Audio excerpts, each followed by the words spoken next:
Reality check. How many little things are you keeping track of in your head right now? I'm not talking about the big stuff. I'm talking about the little stuff. Maybe it's a bill that's a slightly different amount every month, so you can't just put it on autopay and forget it. Maybe it's that subscription box meal delivery service that you have coming every week, and you need to remember to either skip it or change the meal so you're not getting the same thing every single time. Maybe it's that one thing you need to pick up at the store you don't usually go to, but it's the only store in town that sells that thing. That stuff. That mental juggling. The balls that you're keeping in the air that aren't important, but you can never quite put them down. I've been juggling a bunch of those balls for years, and the thing that finally let me put a couple down was the last thing I expected. So, Fable. When Fable came out, it was the big one. This was the model that you could hand those giant projects to and let it just go to work for hours and hours. Everybody was buzzing about it.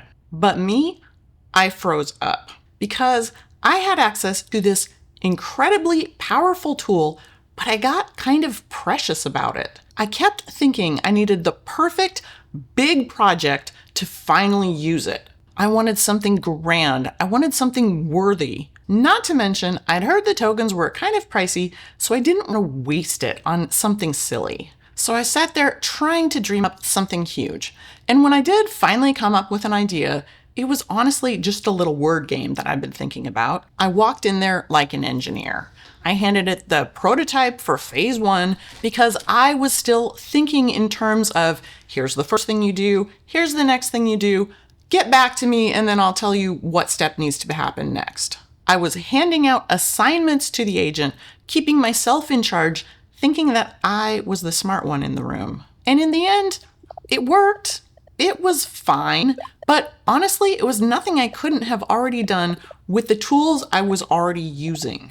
I'd brought the world's most powerful AI agent to the table and asked it to do the thing that could already be done. In other words, I kept using it the same way I had always been using the agents. And then my daughter came home from college, and I watched her and her friends interact with this new super powerful model. And it was nothing like what I'd been doing.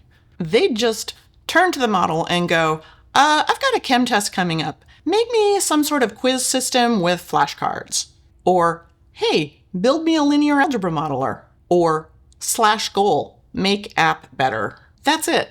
Those were the whole prompts. They didn't have phases. They didn't have step 1 and come back and show me what you've done and I'll let you in on the next step of the plan.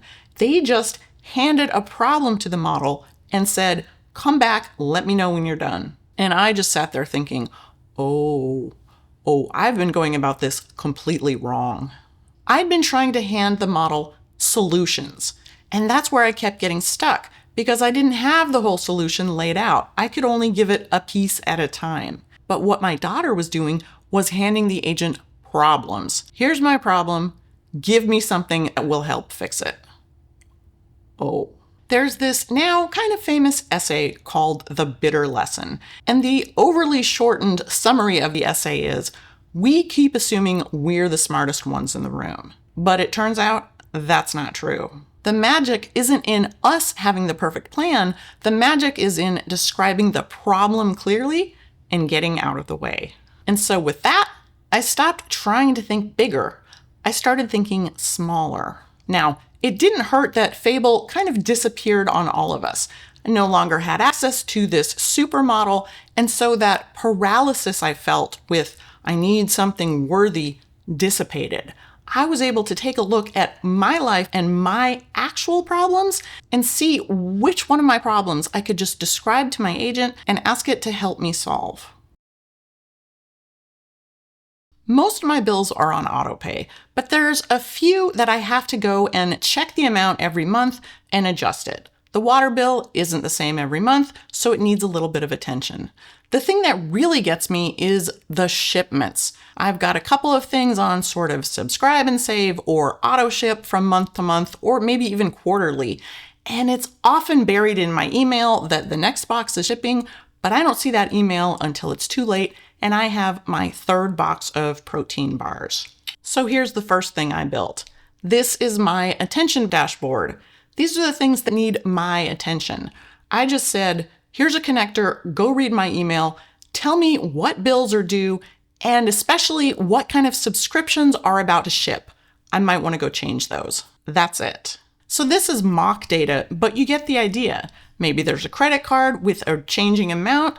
Maybe the Instacart order is, I've got it on auto ship, but I need to go make sure I really need those groceries. I can mark each one as handled, so I don't have to keep asking myself, did I change the water bill or do I still need to do that? Now look, I know an app that reads your email and summarizes it is not exactly that moonshot product, but that's the thing. I didn't need an app that just summarizes my email for me. I needed an app that pulled two very specific pain points out for me and brings them to my attention so I know that they're coming up and I need to deal with them. So I didn't have to keep remembering to think about it. So this wasn't something that was keeping me up at night, but it was definitely something that when I woke up at night, I would think about it and that would keep me up. And it's small and it's silly, but man, did this make a difference to my mental load. Now that was so successful, it gave me an idea to springboard into my next pain point, grocery shopping. Here's my problem. I shop at the same handful of grocery stores on rotation. I would love to only have to go to one or two stores, but there's a few items I can only find at specific stores. And of course, if I'm at one of those stores for one of those items, it's not until I get home and I'm unpacking my groceries that I remembered I needed another thing that I can only buy at that store. And I know there's a million grocery list apps out there, but none of them that I know of solves this problem, because apparently this is not a normal problem, but it is my problem. So now I have this. I can add something to my grocery list, and I can say, I'll get it at any store I'm at next. Or I can say, nope, there's only one store that carries that particular kind that I'm looking for. And then when I'm actually at that store shopping, I can take a look at the list that I already have, but I can also flip over to this tab while you're here. Here's the list of things I can only get at this store, or I just like them better at this store. So as long as I'm here, do I need any of these things? I have needed this for so long, I can't even tell you. This app might be almost useless to anybody else on the planet. It's built completely around me, the way I shop, and the stores that I have access to. And that used to feel like a reason to not build something. Too small, too specific. Nobody else would need it. I needed to stop looking for a huge problem and focus on the little problem.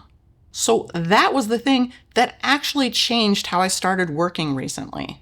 You don't need a grand project. You don't need the most powerful model in the world. Probably the model that you've already been working with, ChatGPT or Claude or Gemini, is probably powerful enough. You don't need the perfect prompt, and you don't need a planned, phased attack to approach your problem. You just need a somewhat coherent definition of your problem and hand it to your model and let it get to work. The reality is you need to start looking at the stuff that you've stopped noticing. Those little problems that you don't even notice are problems anymore, they're just part of life. They're those little workarounds that you've been doing for probably years because that's just the way that you have to do things up until now. Those things you always forget. Those things you're always trying to remember. The thing that's always just a little bit annoying. Hand one of them to an AI system, let it hold it for you. All right, that's it for today. I hope you can find a tiny little problem and get a little bit more peace in your life. Thanks for watching. I'll see you next time.